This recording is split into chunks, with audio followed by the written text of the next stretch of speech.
হাদি ভাই, হাদি ভাই, আপনি ওপারে গিয়ে খুব ভালো থাকেন ভাই। আপনার মতো মানুষ আসলে রাজনীতিতে খুব কম আসে। আপনার মতো মানুষ, আপনি এমন একজন মানুষ, আপনার মধ্যে কোনো অহংকার দিমাগ এগুলো কখনোই দেখি নাই। আপনি সবসময় সাধারণ একটা মানুষের মতো, সাদা একবারে ফ্রেশ মনের একটা মানুষ। আপনি যখনই ভোটের ক্যাম্পেইন করেছেন, ভোটের প্রচার করেছেন, দেখে কখনো মনেই হয় নাই যে আপনি একজন এমপি পদপ্রার্থী। আসলে আপনার মতো মানুষদেরই দরকার বাংলাদেশের রাজনীতিতে, একে সাদা মনের মানুষ।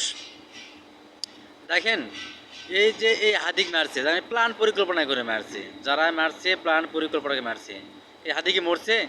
হাদি কি মরলো? হাদি মরলো না। হাদি লাখো বাঙালির মনে সারা জীবন, সারা জীবন থাকবে। কি হলো? অথচ এই ছাত্রলীগ এরা ঘৃণিত হচ্ছে আরও বেশি, এমনিতে ঘৃণিত এরা আরও বেশি ঘৃণিত হচ্ছে। আর হাদিরা, হাদিরা উন্নত, চির উন্নত মমশির হয়ে যাচ্ছে। একে বলে হচ্ছে শহীদে মৃত্যুবরণ।